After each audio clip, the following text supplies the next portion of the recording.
ganda pala ng salon di bayan din eh. Hoy, Teroy! Pero hindi salon di bayan ang lugar na ito. Ito ay tinatawag na kabaret. Mangyari na sa nabotas ka pa. Marahil, ignorante ka pa. Ala hindi naman sa ignorante ako. Nababaguhan lamang ako pagkat sa amin ang sayawan sa madilim. Naroon ako para ibahin mo dini sa amin. Dini sa amin, kwarta ang pinag-uusapan. Dini kapag may kwarta ka, nako, sinasabi ko sa iyo, Teroy, ibubuyaw ka sa kaligayahan. Ang daming pera ni Teroy. Paano kaya ako makakainom ng walang gastos? Uy, teka nga. Tignan mo yung isang nagsasayaw na yun.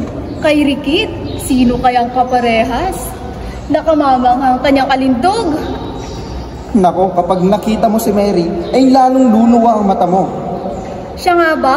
Oo, napakaganda, napakabango, at malaki ang hinaharap. Kaya nga lamang, tayo ang kukulo-kulo ang tiyan.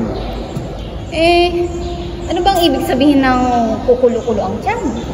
Diwas na was, tingnan mo ang paligid mo. Bawat mesa ay may umiinom. Tayo, tingnan mo, yung tubig wala rito. Kaya ikaw ang mayroon, ikaw na rin ang nakakaalam. Yun palang ibig sabihin. Walang problema dyan. Marami akong baon dito na mamon sa Luna, biscuit sa San Juan. Ano yan? Hindi pang kabaret yan. Hindi imported. Mabuti pa tawagin mo yung waiter. Yun lang pala eh. Waiter! Tigyan mo nga kami ng alak rito, yung nakalalasing, yung lambanog. Oy, walang lambanog dito. Mabuti pa, waiter, hindi ka nga dito. Kunan mo kami ng whiskey, yung ganito kalaki. Buenas noches! Buenas noches, Captain John. Come here, Captain John. This is your reserved table. Kasuhin mo si Captain. Yes, Captain John, please sit down. Thank you, darling. Oh, thank you. Oh, you're so beautiful. Thank you, darling. I am very enjoy with you. Napakagwapo mo. Lalo na ang bulsa mo. Sana pakasalan mo na ako. 90 anyos ka na, malapit ka na umakyat sa langit. Oh, cells are strong to the penis. Oh yes, darling. Cells are strong to the penis. Waiter! Tumigil na nga kayo. Bakit niyo ba kami pinagtatawanan?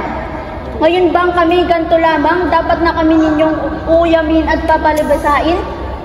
Dapat ninyong tandaan na ako'y isang Pilipina, kabalat at kababayan.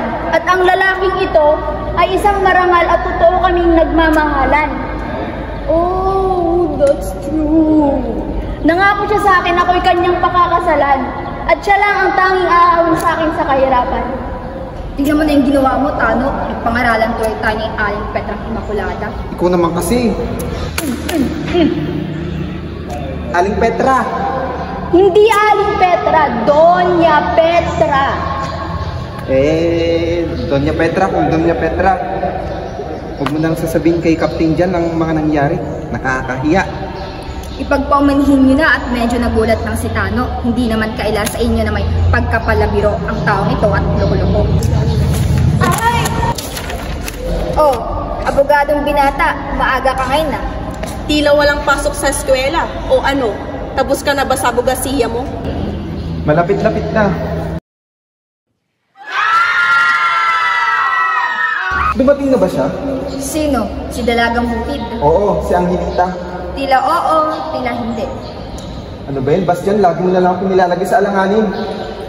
Mangyaring si Angelita ay kinakatagpo ni Don Silvestre. Yung bang matandang mayamang sorero? Sorero? Lagi pang nakabuntot sa kanya. Ba't ba kasi patay na patay ka kay Angelita na yan? Bayaan mo na kasi. Hindi pa rin. Pagkat sa dapo huli, ako pa rin ang magtatagumpay. Woo! Panay pag-asang nasa katawan mo. Ganun talaga, Andres. Pagkat ang pag-asa ang siyang buong buhay sa puso ng isang tao. Oo, at pagkatapos mong umasa, kumindat ka sa dilim. Tayo na nga, Andres, sa bulwagan, iwan na natin rito si Pag-asa. Tara na kasi si Priano sa bulwagan at nang mapawi naman ang nasayang na pag-asa sa pamamagitan ng sayaw. Mauna na kayo, tsaka na lang ako susunod. ang lahat ay masaya. Tangi ako lamang sa bibi sa lungkot. Kay hirap magmahal. O Angelita.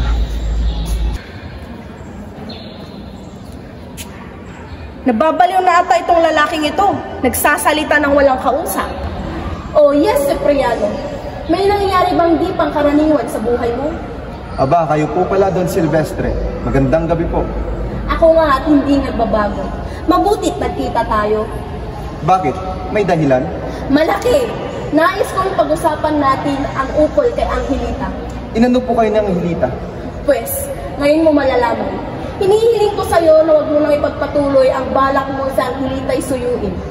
Don Silvestre, mukhang mahirap ang hinihiling mong aking kalimutan si Angelita sapagkat yan ay aking ikamamatay. Cipriano, talagang bata ka pa. Dapat mong matalos ng mga magulang ng Angelita ang siyang nagpursige upang ako ang mapangasawa. At dapat mo ring malaman na ang mga magulang ng Angelita ay may utang sa aking 2,000 ni tuboy hindi nahuhulugan. Nalalaman po ba ng Angelita ang pagkakautang na yan? Eh ano naman sa akin kung malaman niya o hindi? Sa Angelita ay magiging akin sa ayunan o sa ibigin. Bukod pa dyan, libo-libo na ang nagagasta ko sa kandidatura ni Angelita bilang reyna ng Bahaghari. Tiyak, wala na siyang kawala sa lahat ng pagkakautang niya. Kaya tiyak, ako ang mapapangasawa niya. Kayo? Kayong mapapangasawa ng Angelita? Nakakatawa. Cipriano, butit natawa ka, buen sa lubir. Sa tingin mo ba, kung may ibig ka ni Angelita ay papapaligaya mo siya? Diyan kayo nagkakamali, Don Silvestre. Dahil ang pagmamahal ay hindi nakikita sa kasiyahan o kayamanan. Hindi pa ba sapat sa isang babaeng umiibig ang siya'y mahalin ng lalaking kanyang iniibig? Cipriano, dapat mong malaman ang salurikain ni Kayuro na hindi biro ang pag-aasawa, hindi kaning isusubo at iluluwa kapag napasok. Pweh! Yan po ay noong araw. Ngunit ngayon, wala nang subo-subo. Kain na lang ng kain. At bukod dyan ay magtatapos na ako sa abogasiya. Hindi sasapat na mapakain mo ng 3 beses sa isang araw ang isang dalaga. Ang isang binibining katulad ni Angelita ay hihingi sa'yo ng alahas, pabango, oto at iba pa. Mapapagalaw mo ba? Tandaan mo, kahit isa kang abogado ay luluha ka rin. Kaya huwag kang mangarap sa katanghaliang tapat. Aba, Don Silvestre, kung banig ang ibig mong sabihin, ikaw ang nangangarap at hindi ako. Ha? Ako pala ang nangangarap? Hay, Angelita. Saan mo nakuha yan? Eh di kay Angelita at sa kanyang mga magulang. Baka nakakalimutan mo, sa aking yaman lahat sila ay luluhod. Higit na mahalaga ang katapatan at dangal. Subukan mo at nang mawari. Panahon ang magsasabi. Bakit ba rito tayo pumasok? Iinom lang tayo ng konti. Ayoko. Sa ibang lugar na lang tayo magtungo. Halika. Dito ko ipagtatapat ko ang mga lihim na gawain ng iyong asawa. Ni Parlong? Oo, ni Parlong. Kaya halika.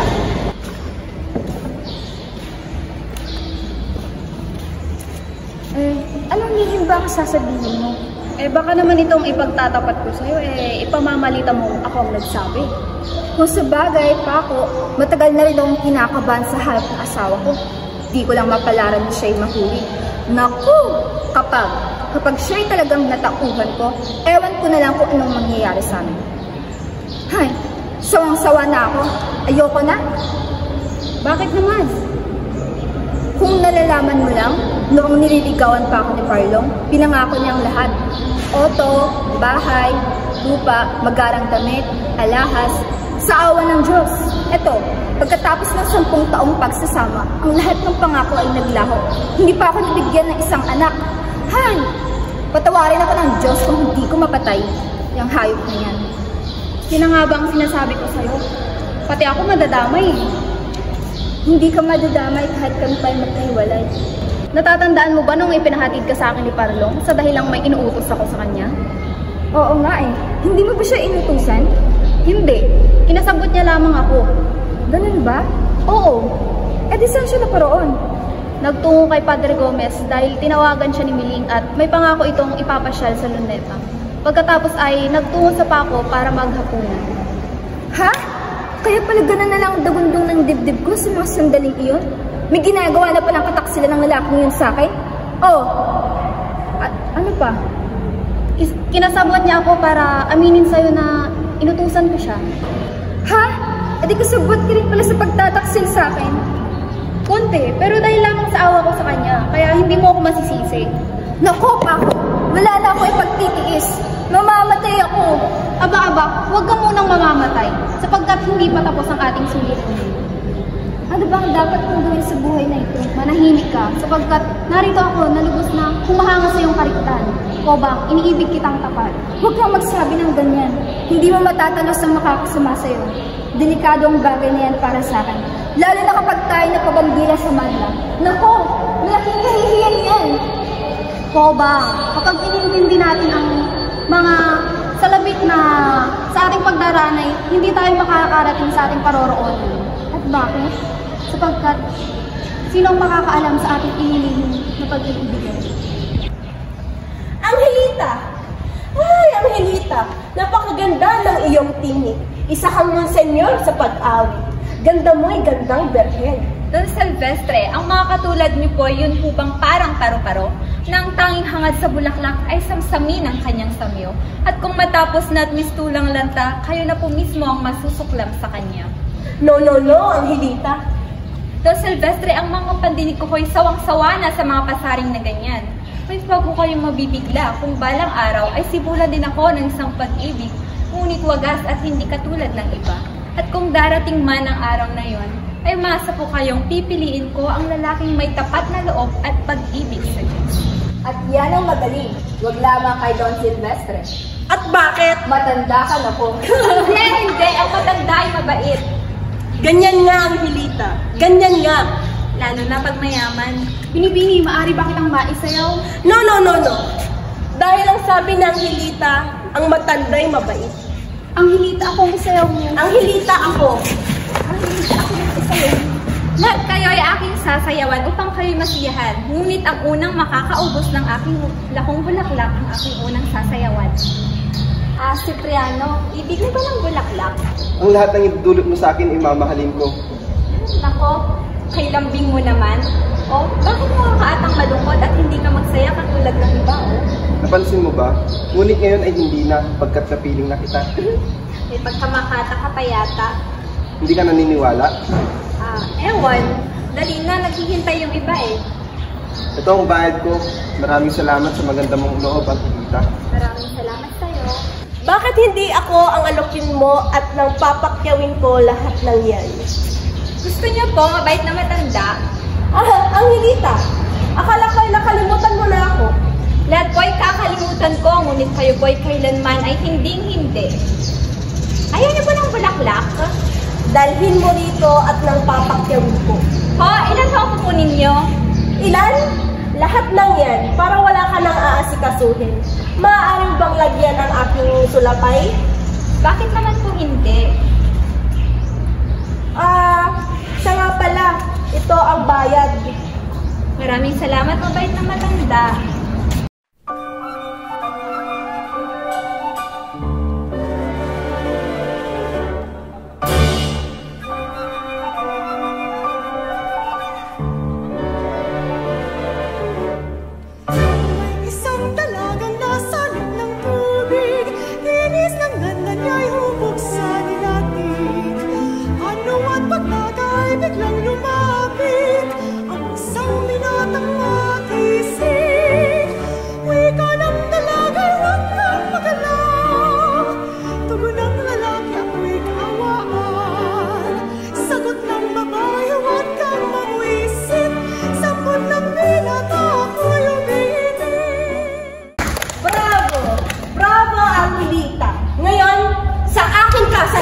Mangyayari pagkat ako ang katipan. Ha?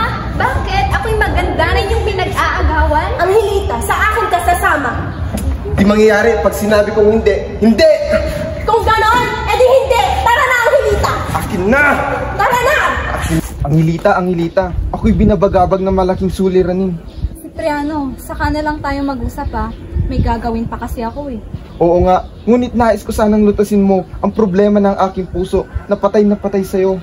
Cipriano, ano bang paglutas ang sinasabi mo?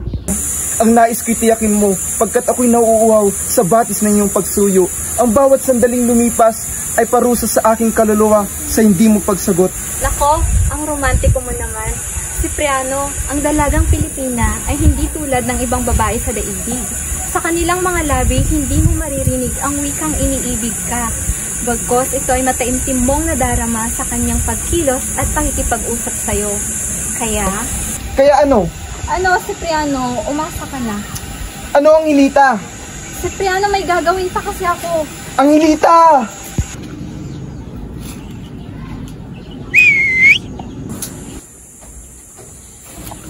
Buksan mong pinto, papanik ako. Huwag, baka mamaya darating na si Parlong. Kung ganoon, ikaw ang bumaba rito. Oo, mabuti pa. Marami ako ipagtatapat sa'yo. Ipagtatapat mo yung kabalbalan? Bakit ka bumalik sa kabaret? May iba pang dahilan. Mabuti pa ilimutin mo na ako. Yan ang di maaari. Ang limutin ka ay parang nilimot ko na rin ang aking sarili.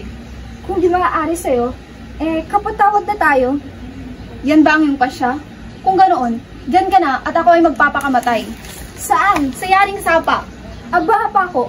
Huwag kang maligo ng di oras. Ano pa ang gagawin sa pag-ibig kung ganito rin lang? Kaawa-awa naman. Pako, bago ka magpakamatay at tumalon, ipagbilin mo muna sa akin ang iyong mga maiiwan. Kung yun lang, matutupad. Angelita? Angelita! Sino ang kausap mo riyan? Don Silvestre? Paco, Kobang, kayo pala yan. Kami nga po. Akala ko yung mga hold-upper na kayo. Don Silvestre, kayo na po sanang bahalang magpasensyaan mo. Ako ang bahala, kayo ang kawawa. Kawawa pong ano? Ang ibig kong sabihin may nakita akong nakapasok sa kabang na may susing de patente. Hindi ilalabas, ngunit ibubulalas. Ay, salamat. Don Silvestre, kayo na po sanang bahalang magpakita ng mga lihim na ito. Don Silvestre, inaasahan ko rin kayo isang tao mapagkakatiwalaan ng mga lihim.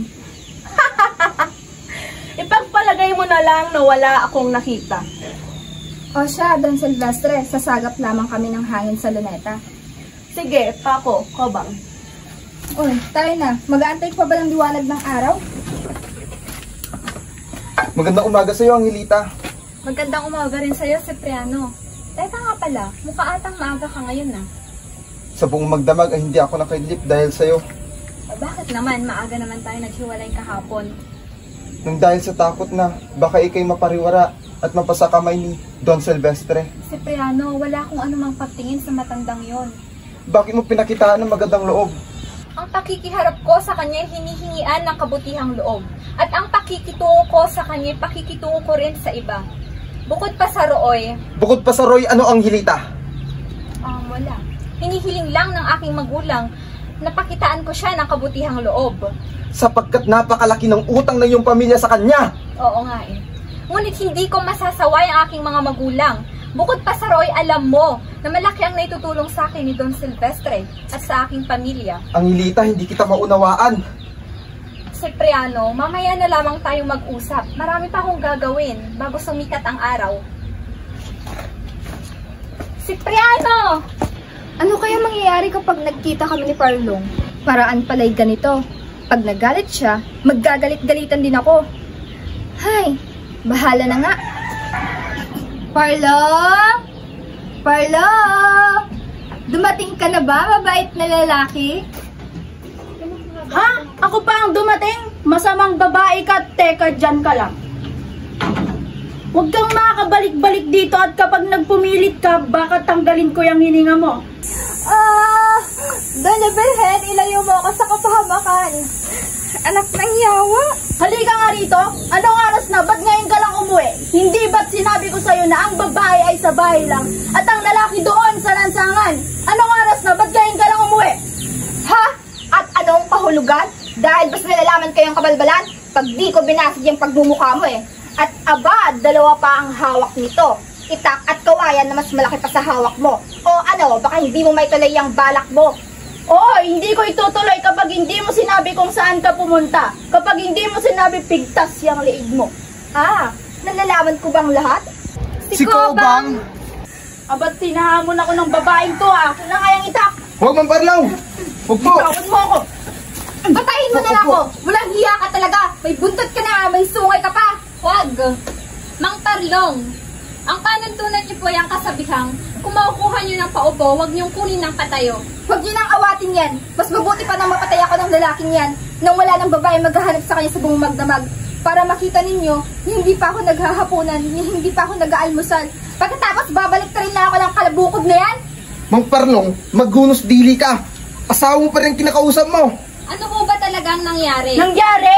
Ang sinasabi ko, bakit hindi siya umuwi buong magdamag? Umalis? Dahil hinahanap ko kayo kung saan kayo pumunta ni Miling. Natamuneneng mo! Paano niya kaya nalaman na si Miling ang tambuneneng ko? Naku! Buti na lang hindi ko kayo nakita. Kung hindi ko masasabi kung ano magagawa ko sa inyong dalawa. Mang Parlong, malapit nang magising ang mga kapitbahay. Ipandik mo na si Aling Cobang. Sige na ho, Aling Cobang, magbati na ho kayo. Oo nga naman, honey. Tara na. Baka nakakahiya kasi kapag naabutan tayo ng mga tao. Kagabi ka pa hindi kumakain. Kaya nangangayayat ka na eh. Huwag na. Hayaan mo na ako mamatay sa gutom. Tara na, honey. Sige na. Yung talagang mag-asawang yun. Kaya nga, kung ano-ano pinag-aawayan. Pero Angelita, huwag mo sana akong talikuran. Sagutin mo na sana ako. Bakit ba kailangan mong pakialaman ang buhay ng matandang yun na may lihim na pagtingin sa'yo? Cipriano, wala namang balak na masama si Don Silvestre sa akin. Ang pakikiharap ko sa kanya ay pagbabaka sakali lamang natulungan niya kaming makaahon sa hirap. Makawan sa ano? Cipriano, hindi mo ba nakikita na kung sakaling ako ang palaring magwagi bilang reyna ng bahaghari, kay laking pera ang aking tatamuhin. Ito ay magagamit kong puhunan upang makapagbukas ng tindahan o panahian o kaya mas malaki-laking mapagkakakitaan. Bukod pa rito, yung mga gamit ko ang titulong ito upang makilala ng mga mararangal na tao na siyang makakatulong sa amin upang mapabuti ang aming buhay. Angelita, inakala mo ba nang ipinupuhunan ng Don Silvestre na yon ay hindi mo babayaran? Sorero ang matandang yon. Hindi yun papayag na wala siyang tubong aasahan sa'yo. Cipriano, sawang-sawa na ako sa gantong klase ng buhay. Hindi pang habang buhay, maglalako na lamang ako ng bulaklak para may pakain sa aking pamilya o para may pangsugal ang aking mga magulang. Angelita, naunawaan ko ang iyong adhikain. Ngunit hindi mo kailangang kumapit sa patalim. Ano pa ang aking asahan? Kunti na lang at ako'y magtatapos na ng ambugasiya. Cipriano, hindi makatarungang magiging pabigat ako sa iyo. Nagsisimula ka pa lamang sa buhay. Marami ka pang suliraning sasalungatin. Angelita, kahit na ako'y magdusat mawala, huwag ka lang mawalay sa akin. Cipriano, tunay kang dakila. Mabuhay ang ating reyna! Mabuhay! Don Silvestre, sino pong magiging kapareha ng ating reyna? Anong kapareha? Kung sabihin mo, konsorte. Sino nga po? Sana'y ako na. Angelita, sino bang pipiliin mo bilang konsorte? Kailangan ko pa bang mamili? Ang aking napili bilang konsorte si Ginoong Cipriano. Angelita? At si Don Silvestre. Ngunit hindi ba pwedeng kaming dalawa? Angelita, huwag kang sumama sa kanila. Cipriano, ikaw lang ang aking mamahalin. Magtiwala ka sana. Halika nga rito. Angelita, ang mga magulang mo ay may utang sa akin. Libo-libo. Ang negosyo nyo ng palayok, ang sarili nyong bahay ay nakasanla lahat sa akin. Ang lahat ng iyan ay pag-aari ko. Pero, kakalimutan ko lahat ng yan. Gawin mo lang akong konsorte. Mahabaging Diyos, wala kayong awa. Mga kaibigan, ang napili kong konsorte ay si Don Silvestre. Angelita, Captain Jan! Captain Jan, maraming salamat at dumalo ka sa barangay ko para kay Angelita. Why not? Masaya ang piging na ito. And besides, I'm here pala para batiin kayo sa inyong tagumpay. Maligayang bati, Don Silvestre. Maraming salamat po, Captain Jan. Miling, asikasuhin mo siya? Sige, Captain Jan. Oy, Cipriano! Cipriano, maligayang balita. Nabasa mo na ba sa El Debate? Nasa periodiko ng pangalan mo. Oy, pumasa ka na. Maligayang bati. Abogado ka na. anong gagawin ko sa pagiging abogasiya kung walang kabuluhan ng buhay ko? Kung wala na si Angelita?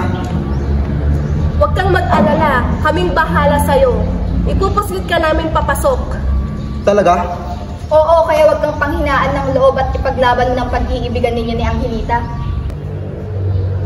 Walang yaka! Awat na po, Aling Petra! Tawad niyo ako! Lahat kayo kasabot ng kalapati ng mababa ang lipad! Aling Petra, maghunos dili po kayo. Wala po kaming kinalaman dyan. Usap pong nagtanan si Miling at si Kapitan. Aling Petra, patawarin niyo kami. Hindi po namin sinasadya. Kami po'y tunay na nag-iibigan. We really don't mean to hurt you, honey. It was love at first sight. Don't honey me. My heart is broken dahil sa kataksilan nyo. Salubungin natin ang ating reyna! Mabuhay! Damas y caballeros, nais kong samantalahin ang pagkakataong ito upang sabihin sa inyo na may pahintulot ng mga magulang ni Angelita na sabihin sa inyo na malapit na kaming ikasal sa susunod na buwan. At ito ay gaganapin sa simbahan ng Intramuros. Lahat kayo, malugod naming inaanyayahan. At gusto ko lang magpasalamat kay Angelita dahil ako ang pinili niya bilang konsorte at bilang makakaisang dibdib. Maraming salamat sa inyong lahat. Mga kababayan, mayroon ho akong nais hilingin sa inyo ngayong gabi. Ang hinihiling ko pong maging konsorte ay si Ginoong Cipriano. Siya ay binatang katatapos lamang sa pagkamanananggol. Cipriano? Konsorte? Angelita, baka nakakalimutan mo ang pangako mo. Kung bahala sa'yo, Angelita. Cipriano Cuart, hayaan mo ako ang magpaliwanag. Don Silvestre, naaalala niyo po ba nung kayo ko'y pinagpili ko ng banga? Oo, dahil ang sabi mo kung sino ang mapipili mo, siya ang mapapangasawa mo. Tama ho, pero sabi ko, ibibigay ko ang aking puso sa sino mang makakapili ng banga na naglalaman ng aking kwintas na may hugis puso. Ito po ba'y ginawa niyo? Hindi, dahil mauna mo akong piniling konsorte bago ako makapili. Hindi ho, ako po'y napilitan lamang na piliin kayo. Si Cipriano na handang ihagis ang pagkakataon para ako'y makamtan. Kayo ho'y nandaya at nanakot. Hindi ko kayo marunong sumunod sa ating kasunduan. Ako? Hindi sumusunod sa kasunduan? Angelita, ikaw ang hindi sumusunod sa ating kasunduan. Ako'y napahinto at nagunumihanan. At pagkatapos ng matagal na pagmumuni-muni, ay napagpasyahan kong hindi ito dapat tungtunging gamitin tungo sa tagumpay. Don Silvestre, walang dangal ang inyong pamaraaning suliranin. Natuklasan ko na ang tunay na ginto ay nasa taong may malakas na loob, kahinahunan, katarungan at tuwid na pag-iisip.